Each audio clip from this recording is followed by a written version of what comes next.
무엇이 당을 위한 일이고 윤석열 정부를 위한 일이고 그리고 앞으로의 선거를 위해서 우리가 어떠한 결정을 해야 되는 것인지 결단을 내려주셔야 된다 이렇게 생각합니다.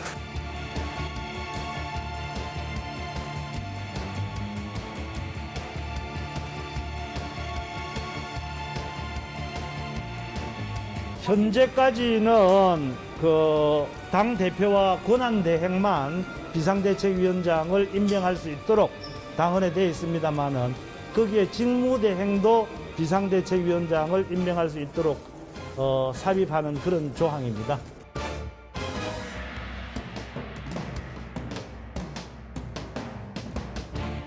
이준석 대표를 쫓아내는 편법으로 비대위를 하게 되면 우리 당의 운명이 법원으로 간다.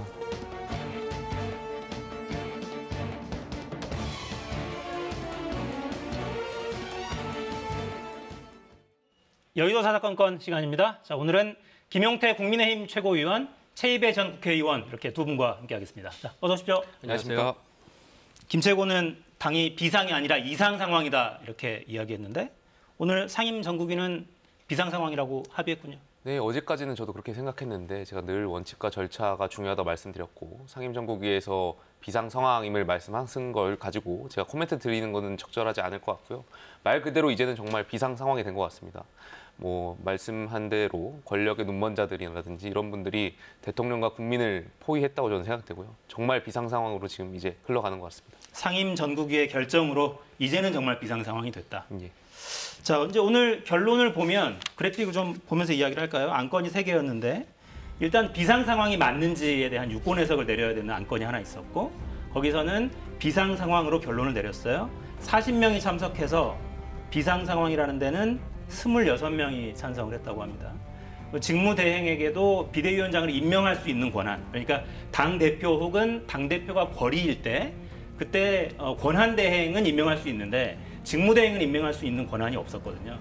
직무대행도 임명할 수 있도록. 그러니까 권성동 원내대표가 지금 직무대행이니까 권성동 대표 대행도 임명할 수 있도록 권한을 부여하기로 했고 이 안은 이제 전국위원회 회의를 다시 열어서 이제 의결을 해야 되는 상황이긴 합니다. 그리고 세 번째 안건이 수정안이 올라온 거죠. 이준석 대표 복귀 전까지만 비대위를 유지하도록. 그러니까 다시 이야기하면 이준석 대표의 대표직은 유지할 수 있도록 이런 수정안을 제출을 했는데 이거는 부결이 됐어요. 자, 오늘 국민의힘 내부 의결 내용 어떻게 좀 보십니까? 일단 서병수 전국위 의장께서 이제 비상 상황이다라고 한 이유를 보면은 이준석 대표가 윤리 징계로 인해 당적이 6개월 제한되는 상태이고 또 직무대행 상태에서 최고위원들이 사퇴함으로써 최고의 기능이 거의 중지된 상황이다라고 했기 때문에 비상 상황이다라고 말씀하셨거든요. 현상적으로는 맞습니다. 그러면 이 이유가 뭘까? 왜 이렇게 됐을까? 이준석 당대표가 징계를 받고 또 최고위원들은 왜 그거를 기다리지 못하고 이준석 당대표가 복귀하는 걸 기다리지 못하고 이렇게 비상 상황으로 만들어서 비대위를 만들었을까라고 생각을 해보면 저는 이게 다 이제 대통령의 뜻이 많이 반영된 거 아닌가라고 생각이 듭니다. 그러니까 이미 내부 총재라는 당대표라는 그 단어에서 이미 굉장히 이준석 대표에 대한 그 부정적인 인식이 대통령으로부터 이제 확인이 되었고 이런 내용들이 비단 대통령만 가지고 있는 게 아니라 윤핵관이나 당내 이제 다 퍼져 있을 것이고 그러니까 윤리위에서 징계도 이루어지고 최고위원들도 이준석 당대표 복귀를 어떻게 보면은 막기 위해서 사퇴하고 이렇게 비상 상황으로 가는 거 아닌가라는 생각이 듭니다. 그런 측면에서 굉장히 대통령이 지금 이 국민의힘이라는 이 당의 운영에 있어서 알게 모르게 영향력을 행사하고 있고 이게 결국은 당과 정부 모두 지금 안 좋은 방향으로 흘러가는 것이다라는 생각이 들면서 아무튼 국민의힘이 정부 여당으로서 윤석열 대통령도 다 같이 좀 빨리 수습을 하는 방향으로 가야 될 것이다 생각이 듭니다. 그러니까 모두가 용산을 보고 있는 것 같아요. 당 내에서도 이건 확고하게 대통령의 뜻이다 이렇게 인식하고 계십니까? 그러니까 저는 대통령의 뜻이라고 생각하지 않고요. 대통령의 의중을 누군가가 팔아서 계속해서 이렇게 이런 상황을 만들었다고 생각합니다. 호가호위하는 사람이 있다. 제가 왜냐하면 지난주 금요일 날 배현진 최고위원이 사퇴를 했고요. 그리고 그 자리에서 제가 비공개 최고위원 회의에서 조수진 최고위원과 윤영석 최고위원이 총사퇴를 이야기를 했었지만 네. 최고위원 총사퇴를 저랑 정명치가 사퇴 의사가 없다고 명분이 없다고 말씀드렸고 이뤄지지 않았거든요. 그럼 주말간 아마 조수진, 윤영석 최고위원이 대통령실의 의중이 어디 있느냐를 좀 파악하시느라 바빴던 것 같아요. 그러다 보니까 아마 일요일 날 이틀간 처음에는 직무대행 체제가 대통령실 의중이라고 생각했다가 이틀 뒤에는 아마 비대위가 의중이 아닐까에 대한 생각을 가졌던 것 같고요. 그러면서 사퇴를 하신 것 아닌가에 대한 생각이 있습니다. 대통령실에서 구체적으로 그런 의중의 변화를 언지를 줬던 겁니까? 아니면 처음에 신호를 잘못 읽었던 건가요? 저는 대통령께서 직접 개입하셨다고 생각하지 않고요. 대통령께서 늘 당무에 개입 안 하시겠다고 말씀하셨고 개입하셔도 안 되고요. 그런데 여기에서 정무수석실에서 종편 그 언론 보도를 통해서 보면 정무수석실에서 조수진 최고위원이나 윤영석 최고위원의 사퇴를 설득했다는 보도들이 있거든요. 네. 그런 것을 봤을 때는 아무래도 어떤 누군가가 대통령의 생각이라고 잘못 전달하면서 이런 일이 발생하지 않았나 생각됩니다. 이 상황에서 권성동 원내대표는 당대표 직무대행 이건 어떻게 해야 되는 겁니까? 그 저는 상황. 누누이 언론에서 늘 공개적으로 권성동 원내대표 사퇴하셔야 된다고 말씀드렸고요. 왜냐하면 이 상임정국이 이제 비상 상황이라고 해석을 했으니까요. 이 비상 상황이 오게 된 계기가 원인이 이준석 당대표가 윤리 징계를 통해서 원인을 제공했을지는 몰라도 2주 전에 이미 최고위원회와 의원총회에서 저희가 당대표 거리가 아닌 사고사항임을 이미 추인했고 그랬었죠. 그 2주 동안 권성도 직무대행 체제에서 유지해 오다가 계속해서 실수를 하시면서 리더십을 실책하셨고 이 비상상황을 이르게 된 원인은 결과적으로 책임은 다 권성동 원내대표한테 있다고 생각합니다. 그렇기 때문에 이제는 원내대표를 사퇴하셔야 된다고 생각합니다. 비대위원장 임명 후에 예. 네. 권성동 원내대표는 어떻게 움직이면 좋을까요? 지금 상황. 예, 뭐 우리 김용태 최고 말씀하신 것처럼 이미 리더십을 상실했습니다. 그러니까 이게 실수가 한 번이면은 한 번으로 눈 감아줄 수 있지만 이게 실수가 잦은 것은 실력이거든요. 실력이 없는 거죠. 그러니까 이미 여러 번 사과를 했는데 처음 시작한 사과가 검찰 개혁에 대해서 민주당과 함께 합의를 했다 그걸 번복을 했죠. 그러면서 사과를 했고. 두 번째로 이제 사적 채용 논란에 있어서 이제 사과를 한번 했고, 국업공무원 발언. 예, 그다음에 이제 문자가 노출되면서 또 사과를 하면서 이 세 번의 실수가 있었는데요.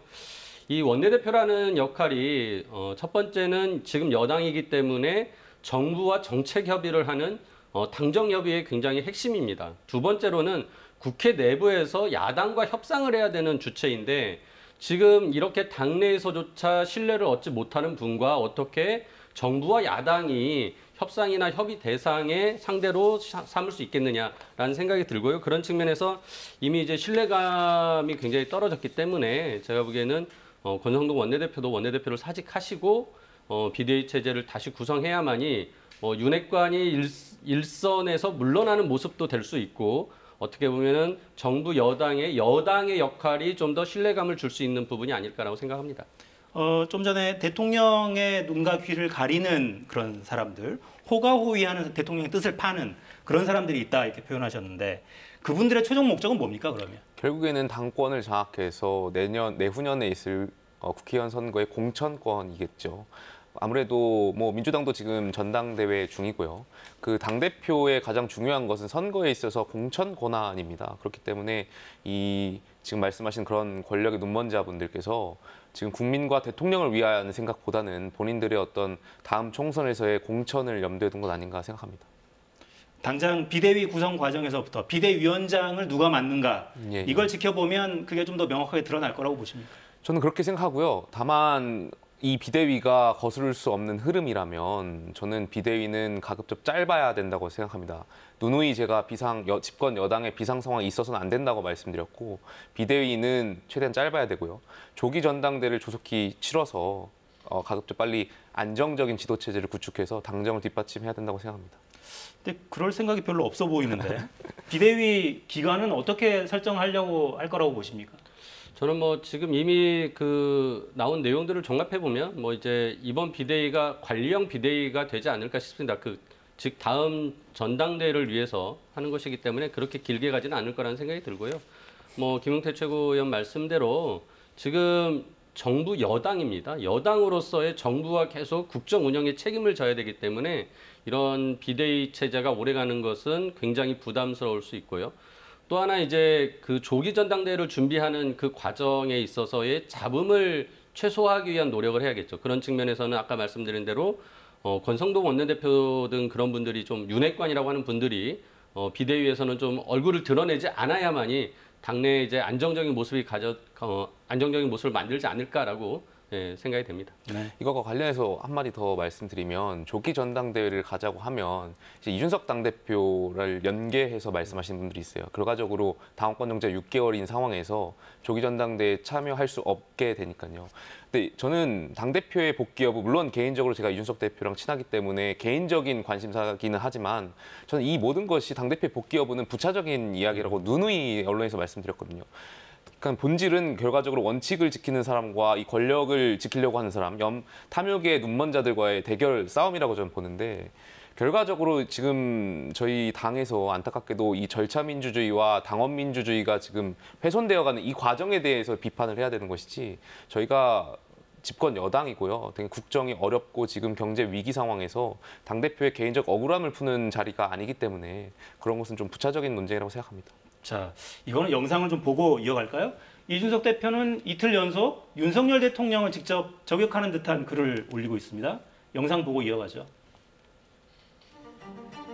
그럼 전 정권에 그 지명된 장관 중에 이렇게 훌륭한 사람 봤어요?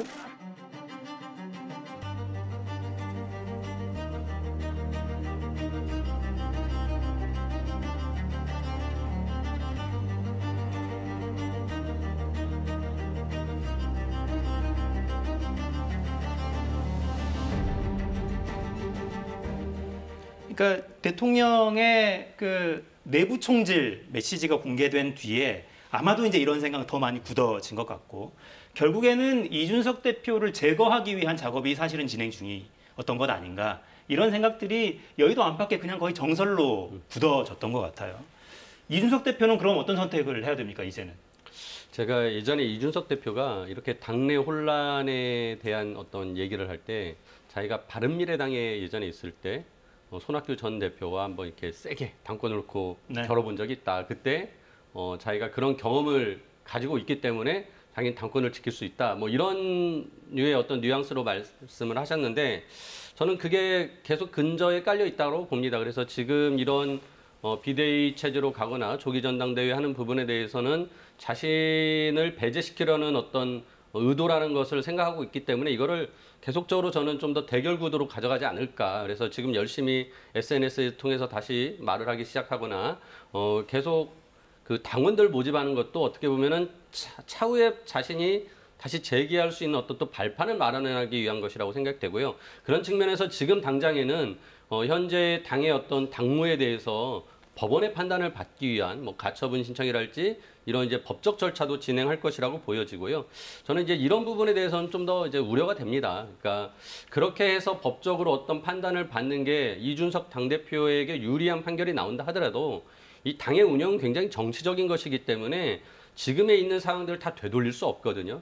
그런 측면에서는 최근에 이제 홍준표 또 대구시장께서 이준석 당대표에게 좀 조언을 하셨어요. 너무 이렇게 나서지 말고 그냥 이번에는 좀 지고 가라라는 취지로 말씀하신 것 같던데 그런 측면에선 저는 이준석 당대표가 좀 지금은 자중해야 될 때 아닌가 그런 생각이 듭니다. 그러니까요. 그동안은 좀 어떤 섬 뭐 이렇게 좀 애둘러 가더니 요즘에는 누가 봐도 대통령을 겨냥한 듯한 글을 계속 올리고 있어서 그러니까 뭔가 보이지 않는 손 아니 이제는 그냥 보이는 손인가요? 아무튼 거기에 당하고 있는 피해자다 이렇게 스스로 좀 자리매김을 하고 있는 것 같아요. 계속. 저는 대표랑은 조금 생각이 다른 게 이 싸움이 결국에는 권력의 눈먼 자와 원칙을 지키는 자와의 싸움으로 가야 되는데 대통령을 만약에 공격한다면 저는 좀 잘못된 거라고 생각해요. 왜냐하면 우리나라는 대통령제입니다.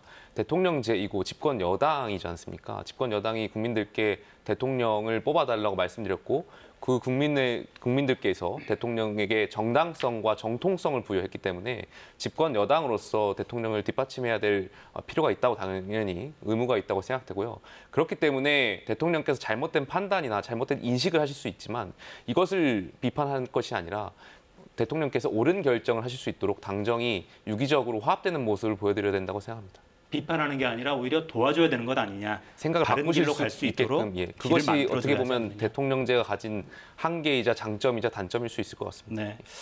이 부분은 어때요, 그럼? 윤핵관 핵심은 삼성 간호다. 위기가 오면 가장 먼저 도망갈 것이다. 이런 표현도 썼어요. 저는 그렇게 생각합니다. 왜냐하면 윤핵관이란 분들이 정말 대통령과 국민을 위할까? 저는 아니라고 생각하거든요. 아까도 제가 권력의 눈먼 자들이라고 생각했는데 만약에 이분들이 정권 임기 말에 윤석열 정부의 임기 말에는 이분들은 또 다른 새로운 정치 권력을 향해 떠날 겁니다. 결과적으로 이 윤석열 정부의 임기가 끝날 시점임에 대통령 주변에 남아 계시는 분들은 지금처럼 계속 원칙을 말씀드리는 분들만 아마 남아 계실 거예요. 그래서 대통령께서 저는 이 상황을 좀 인식하시고 직시하셨으면 좋겠습니다. 만약에 이 플랫폼이 나의 금배지를 지키는 데 도움이 되지 않거나 정권을 재창출하는데 크게 유리하지 않은 플랫폼이라면 가장 먼저 탈출하지 않겠느냐. 늘 정치인들은 그런 선택을 해왔고요. 늘 선거를 앞두고 가장 유리한 방법을 선택해 온 것이 사실 기성 정치인이기 때문에 저는 그렇게 생각합니다. 이런 이준석 대표의 해석에 대해서는 어떻게 보세요?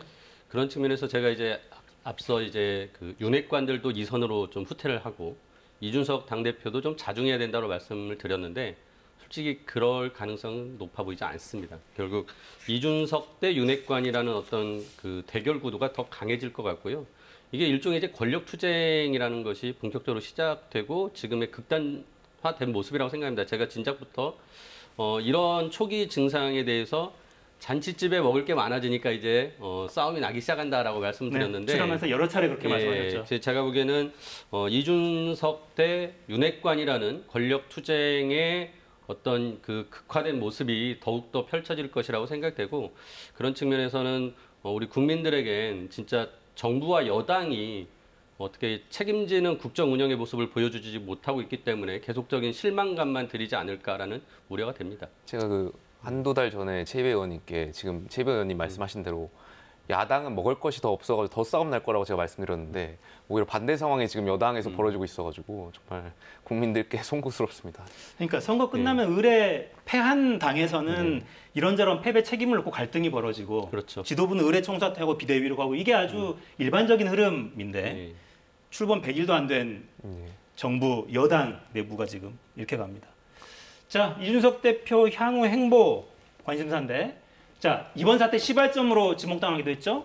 박민영 국민의힘 대변인 오늘 아침 라디오 인터뷰였는데 짧게 듣고 이어가겠습니다. 이준석 대표는 명백히 지금 약자적 위치에 있다라고 생각을 합니다. 제 바람을 말씀드리면 결국에는 식구들끼리의 싸움입니다. 네, 돌아와야 할 집이고요. 국민의힘이 그리고 같이 해야 될 동지들입니다. 그렇다면 강대강의 갈등으로 가기보다는 좀 화합과 통합의 길을 쫓아야 한다라고 생각합니다. 네, 어제 오늘 사이에 유사한 메시지가 계속 나옵니다. 박민영 대변인 오늘 아침에 이렇게 이야기했고 정미경 최고도 이준석 당대표에게 이제는 좀 손을 놓을 때다. 더 이상의 혼란은 안 된다. 가처분을 만약에 낸다면 법원에서 받아들일 가능성이 높긴 한데 그러면 더 혼란스러워지니까 차라리 지는 게 낫지 않느냐 이런 표현을 했고 홍준표 대구시장도 비슷한 이야기를 했죠. 이런 조언에 대해서는 어떻게 보세요? 근데 실제로는 가처분으로 갈 가능성이 높다고 보십니까? 이준석 대표한테 제가 직접 들은 것은 아니고 대표의 보좌역을 통해서 이야기를 건네 들은 바로는 가처분을 굉장히 적극적으로 준비하고 있는 것 같고요. 저도 물론 이제 제가 선택할 수 있는 경우의 수를 놓고 보면서 저 역시 이제 법적 자문을 받긴 했는데 이 가처분과 관련해서는 3가지 주체가 있다고 합니다. 그래서 당대표가 가처분을 신청할 수가 있고 최고위원이 할 수가 있고 당원분들이 이제 당원 주권, 당원 민주주의를 훼손한 것에 대해서 당원분들이 신청할 수 있는 그 3가지 가리로 날릴 것 같고요. 아마 모르겠습니다. 대표께서 어떤 선택을 할지는 잘 모르겠습니다만 저도 아직 결정 못했는데 늘 이 결정의 바탕에는 대통령과 국민과 또 국가, 당을 위한 결정을 해야 된다고 생각합니다. 그러니까 스스로도 가처분 신청을 낼 가능성을 배제하지는 않고 있군요. 법적인 가능성을 따져보고 계시고. 저도 역시 결정한 바는 아직 없고요. 최악의 경우가 되겠죠. 그래서 여러 가지 지금 다 검토하고 보고 있습니다. 그러니까 국민의힘 바로 세우기인가요? 그 당원 모임이 지금 결성이 되고 있다고 하는데 그 차원에서도 일단 가능은 하다. 예, 당원분들도 왜냐하면 당원이 뽑은 정당성 있는 지도부가 지도부인데 이것이 과연 그보다 하위 조직인 전국위를 통해서 지도부를 붕괴시키는 것이 당원 민주주의에 맞느냐에 대한 가처분 신청이 가능할 것 같습니다. 그 당대표 직선 당대표를 간선제 이런 기구에서 예. 과연 대의기구에서 사실상 해임할 수 있느냐, 이게 온당하냐, 이렇게 법적인 대응을 할 가능성이 높은 것으로 일단 말씀하시네요. 어떻게 보세요? 근데 이렇게 되면 혼란이 계속되지 않겠어요? 그게 제일 큰 부담인 것 같아요. 제가 아까 말씀드린 대로 이제 이준석 대 윤핵관이라는 어떤 그 권력 투쟁의 극단적인 모습까지 가는 게 이제 가처분 신청과 이제 법적인 어떤 이제 논란인데요.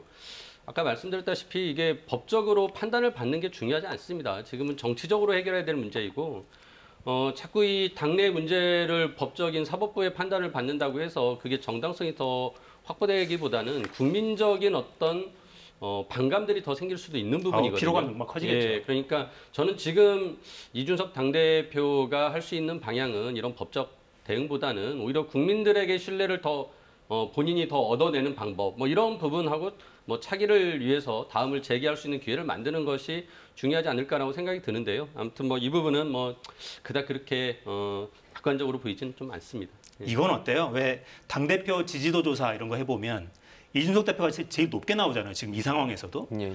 만약에 그러니까 여건이 된다면 추후에라도 전당대회를 통해서 다시 이제 복권을 추진하거나 아니면 조기 전대회가 진행이 된다면 나의 의사를 반영할 수 있는 우군이 될 만한 사람을 공개 지지하거나 이럴 가능성은 어떻게 보십니까? 뭐 비대위원장이 누가 되실지 모르겠습니다만 글쎄요, 당대표 복권을 할까에 대한 의문이 있고요.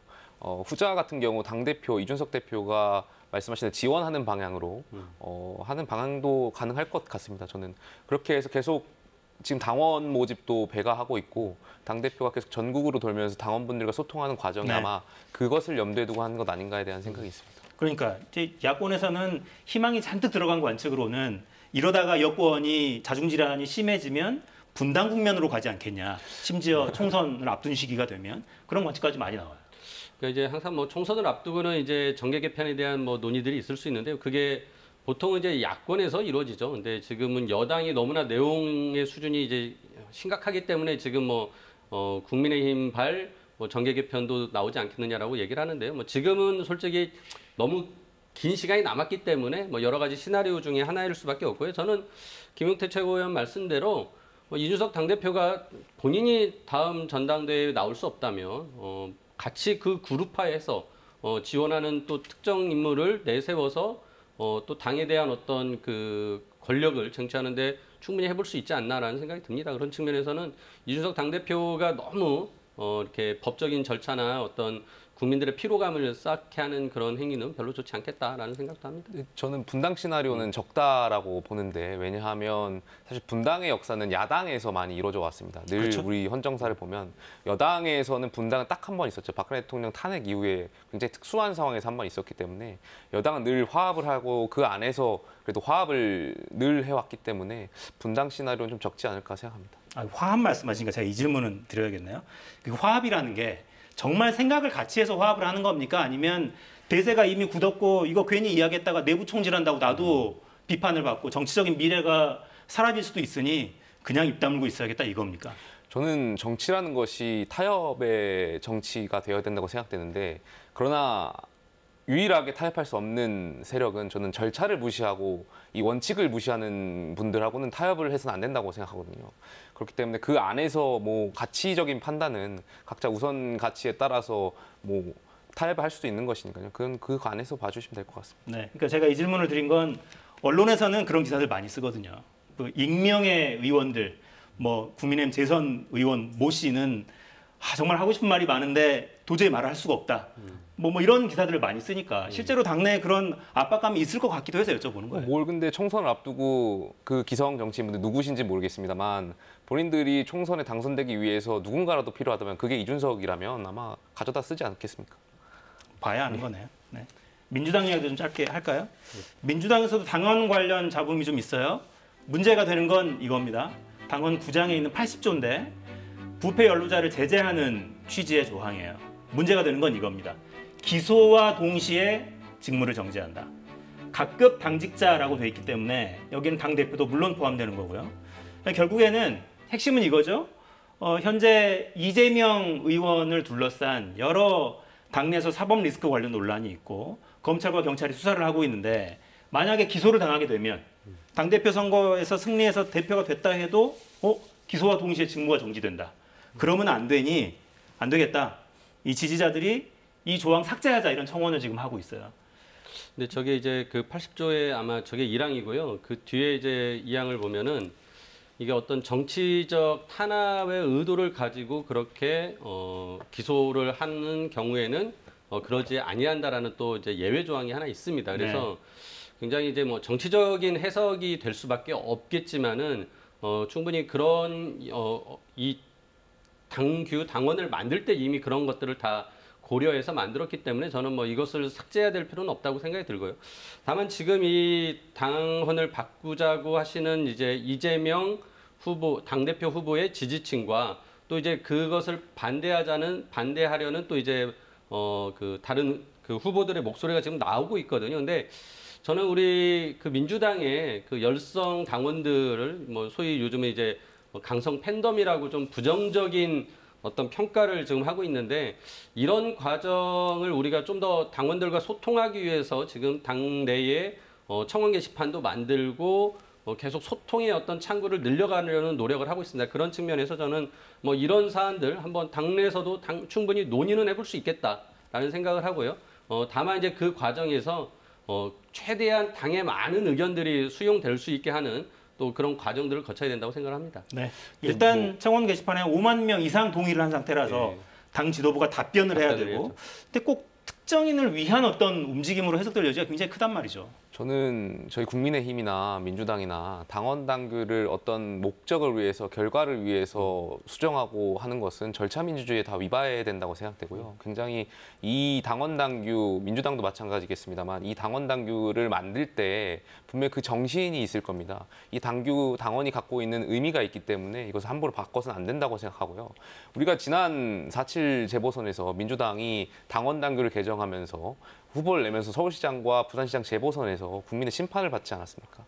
그 과정에서 국민의힘도 얻어야 할 교훈이 있다고 생각되고요. 민주당도 아마 그 교훈을 좀 익혔으면 좋겠습니다. 네. 그러니까 그 검찰개혁 초반에 문재인 정부 초반에 보면 검찰개혁에 대한 지지 여론은 사실 굉장히 높았었는데 임기 맨 끝에 그걸 무리하게 추진하는 과정에서 이른바 위장탈당 논란도 있었고, 그러니까 있는 규칙을 교묘하게 피해가면서 이렇게 하는 거에 대한 국민적인 반감이 굉장히 컸단 말이죠. 맞습니다. 이 사안은 또 어떻게 흘러갈지. 그래서 뭐 지금 말씀하신 대로 특정인을 위한 어떤 입법, 그러니까 우리가 유인설법이라고 하는데 이제 이런 부분들은 진짜 국민들도 뻔히 다 알거든요. 그러니까 이런 부분들은 최대한 자제해야 되는 게 맞고요. 아까 말씀드린 대로 뭐 아무튼 당원들과 소통 과정에서의 그 당원 청원을 만들었는데 지금 올라왔기 때문에 충분히 당내에서 논의하고 올바른 판단과 그 어떤 절차를 거치면은 저는 뭐 큰 무리가 없을 거라고 생각이 듭니다. 네. 여당에서는 비대위를 만들기 위해서 비상 상황을 만들어냈고 최고위원들이 막 연쇄 사퇴하면서, 야당에서는 특정인을 지키는 걸로 오인되기 좋은 시기에 하필 당원 일부 수정해야 된다, 이런 주장이 터져 나오고 있습니다. 국민들이 다 보고 있어요. 자, 주제 바꾸죠. 저희 그래픽 만들어 놓은 거 좀 볼까요? 직무수행평가 오늘 또 갤럽에서 발표가 나왔는데 자세한 내용은 중앙선거여론조사 심의위원회 홈페이지에 가시면 자세히 보실 수 있습니다. 자, 긍정평가 24%까지 내려앉았습니다. 지역별로 저희가 좀 보니까요. 이게 이제 보수의 심장이죠. 대구, 경북. 여기서도 이렇게 나옵니다. 48대 38. 근데 여론을 쭉 보면 부정평가의 가장 큰 부분을 인사를 꼽고, 그리고 이제 무능 뭐 이런 것들이 뒤에 이제 이어지는데, 그래서 대통령이 보통 휴가 갔다 오시면 정책 구상을 하고 돌아와서 어떤 뭔가 보여주잖아요. 자, 이제 이렇게 한번 해보겠습니다. 쇄신 목소리가 큰데 쇄신하지 않을 것 같다는 전망이 계속 나와요. 뭐 대통령의 인사권은 늘 존중돼야 되고 그렇기 때문에 대통령의 판단은 존중받아야겠습니다만 저는 인적 쇄신이 필요하다고 건의드리고 싶습니다. 왜냐하면 대통령실 참모분들이 대통령을 위하고 대통령 정말 생각해서 정치를 하셔야 되는데 지금 다 자기 정치하는 거 아닌가에 대한 생각이 있거든요. 아까도 말씀드렸지만 정무수석실에서 왜 여당의 최고위원한테 사퇴를 종용하는지 저는 이해할 수 없고요. 계속해서 대통령실에서 잘못된 생각과 다른 생각들만 하니까 며칠 전에 또 모 참모께서 BTS를 부산에서 만나면서 그 무례한 포즈를 취하게 요구하시고 사진 찍으신 거잖아요. 이런 것들 다 대통령을 위한 일인지 전 잘 모르겠거든요. 왜 참모들이 다 자기 정치하기 바쁜지, 혹시 총선을 염두에 두어서 이러시는 것인지 저는 참모들의 어떤 쇄신이 필요하다고 보고요. 행정각부에 대한 장관들도 마찬가지입니다. 그 만 5세 취향 연령 그 학제 개편과 관련해서 박순애 장관께서 왜 공론화도 안 하고 굉장히 국민과의 어떤 영향을 미치는 그런 정책들을 밀어붙이려고 하는지, 결국에는 계속해서 수정하고 지금 비판을 받고 있는 거지 않습니까? 그렇기 때문에 장관이라든지 대통령실 참모라든지 정말 지금 이 순간 위기 상황인 것을 인식하시고 쇄신이 필요하다고 생각합니다.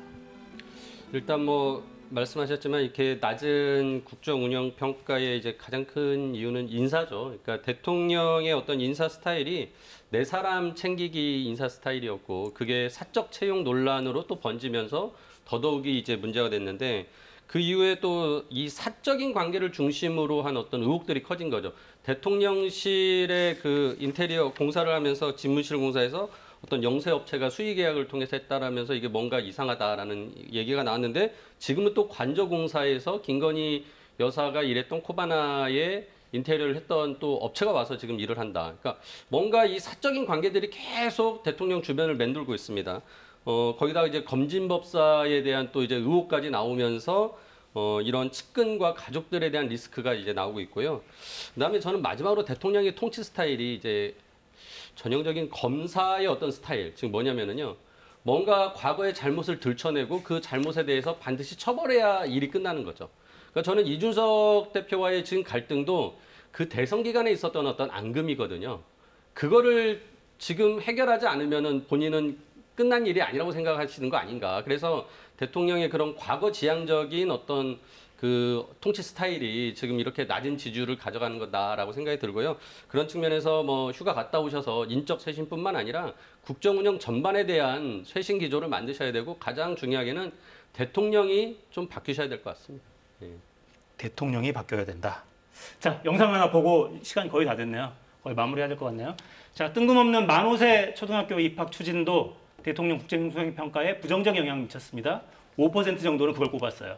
자, 영상 보고 이어가겠습니다.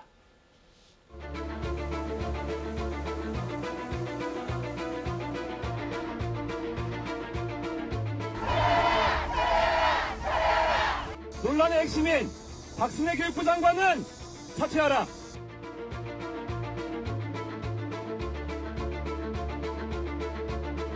지금 산적해 있는 문제 하나 해결하지 못하시면서 장관님이 제가 위로받으려고 하는 게 아니에요.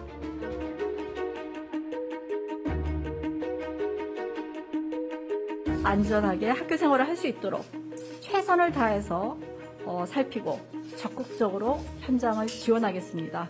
감사합니다. 질문 안 받으시나요? 브리핑 하셨는데 질문 안 받으세요? 부총리님 질문 받아주시죠.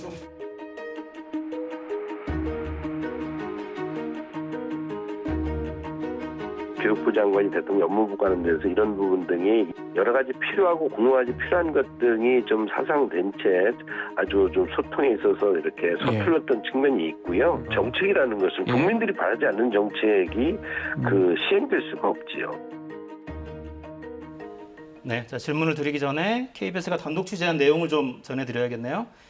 이준석 대표가 KBS와 직접 만나서 자신이 직접 법적 대응에 나서겠다는 입장을 밝혔습니다. 가처분 신청서를 법원에 직접 제출할 예정이고, 제출하는 시점에 자명 끝내고 공개 기자회견도 가지겠다. 이렇게 KBS 취재진 만난 자리에서 발언했습니다.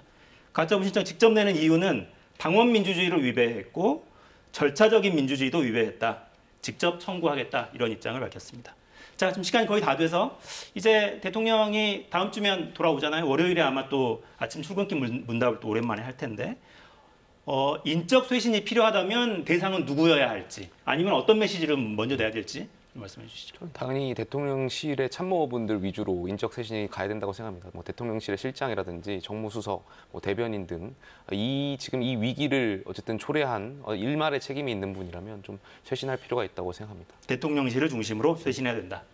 전 뭐 대통령실의 특히나 비서실장 같은 경우가 대통령의 거의 복심처럼 모든 그 어떤 소통에 참고가 돼야 되는데 전혀 그렇지 않은 것 같습니다. 그래서 비서실장과 또한 이제 정무수석까지도 지금 당정 관계 이제 푸는 데 있어서도 굉장히 미흡하기 때문에 좀 고려해야 되지 않을까 생각하고요.